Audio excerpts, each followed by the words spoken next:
Hey guys, and welcome to a new video. This is my Bandos God Wars guide, and don't get me wrong, it is a very easy boss, but there might be a few people out there that need some help, and this guide will definitely help people maximize their kills per hour and get like 75, 80 kills per hour, somewhere around there. Now before we begin, I just want to say that if you do not have 290s and or overloads, just expect not to make as much money here. You will not make that much money here even with those items.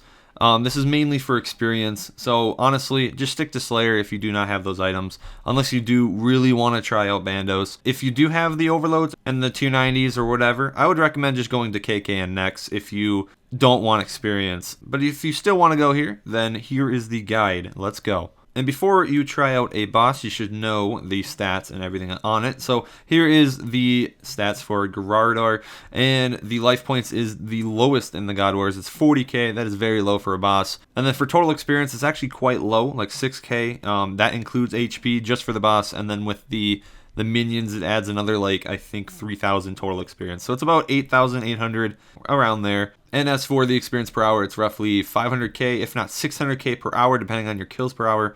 And your money is very variable, just like every other God Wars boss.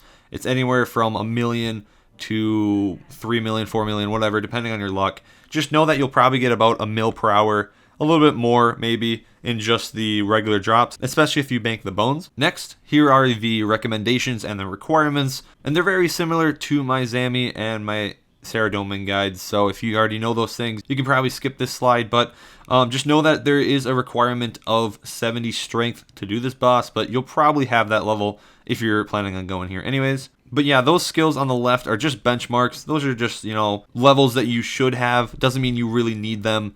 Obviously, you could use 70 Prayer and just not use Soul Split, not use Turmoil, and use Piety instead, or the Mage equivalent.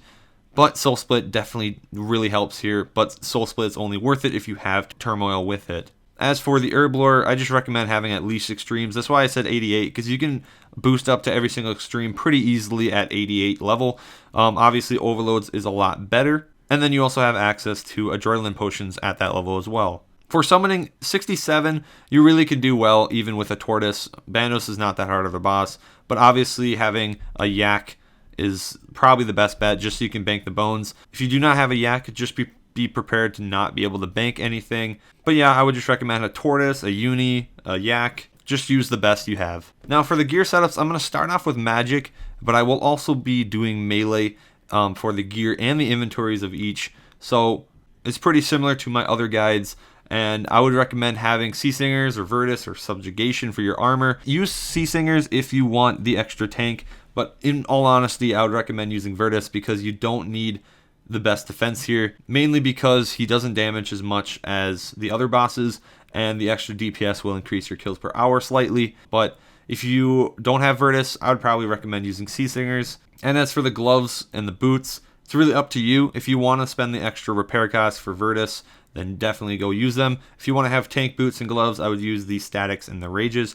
And if you just want some non-degradable DPS boots and gloves, I would use the subjugation. As for the necklace, I would recommend wholeheartedly the blood necklace because it's really cheap repairs and it's very useful here. It does save a lot of food and it just makes it a lot, more lax. You could also use an Amity of Souls. I do not recommend it though because the repair costs are not really worth the effect here. I mean, you really don't need all that much food here, I guess. As for the ring, use an Asylum if you do have it. Use the other ones if you do not. For the capes, it's pretty straightforward. Use a Kiln or a God Cape or a Skill Cape or even, Max or Comp, just like I do. And for Aura, use Vampirism, Penance, or Reverence. They really don't matter, depending on if you want to save Prayer or save food. And as for the weapons, definitely use the Noxious Staff or use the Attuned Crystal Staff if you have that made. So now for the melee slide, it's basically the same thing. I'm not really going to go over it. You can just copy the gear if you want. Now for the inventories, here's the Mage Inventory. And it's quite simple. Just bring your overloads and your prayer renewals, your prayer potions, your food, and your runes. And if you have a Yak, bring your Yak scrolls. Bring in adrenaline potions when you're zerking. It really does help. And if you do not have the Yak scrolls, then I would definitely use note paper so you can bank the bones that way, or at least note them. And then a Sign of Life wearing that is pretty nice if you DC or if you AFK too long or just get screwed over. And as for the melee inventory, it's not much different. Just get rid of the runes, either add a prayer potion or food instead, and you're all set. So with all your gear and your inventory, teleport to the God Wars any way you want. You can go there through the Death Plateau. If you don't have the quest, you can teleport to Trollheim with Edgar's Ruse, or you can even teleport directly there with either the Max Guild or the God Wars teleport tab from the Mighty Fall quest. Once you're there, go northwest, which is where the Bandos encampment is, and kill the goblins, the hobgoblins, and the jogers. Those are the easiest ones, I feel like. And I usually focus on the goblins, mainly because they're usually next to each other and you can kill them quite quickly. So just get your 40 kill count and get to the boss. Now I'm going to show you how to actually kill it effectively. I'll meet you guys there.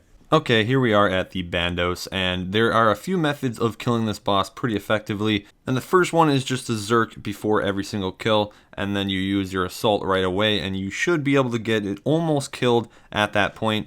And to build your adrenaline up right to assault, I would use an adren pot. If it is on cooldown or you don't have them, just use basics and you should get up to it eventually.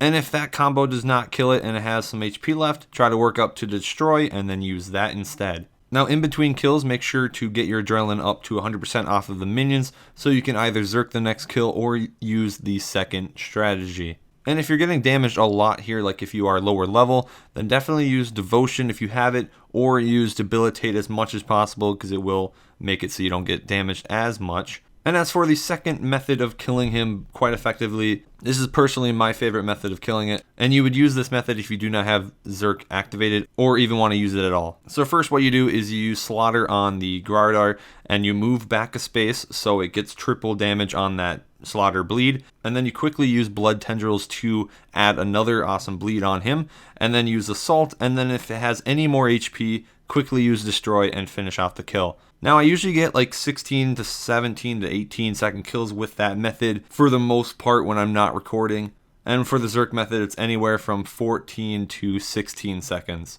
So yeah, it's a very simple boss, and those two strategies can definitely help you speed up your kills per hour if you did not know to use those. And if anything, it could help you out when killing this boss for the first time. So that's pretty much it for this guide. So if you liked it, drop a like and drop some feedback in the comments. I'd love to read them. But anyways, guys, I'll see you in the next video. Have a good day.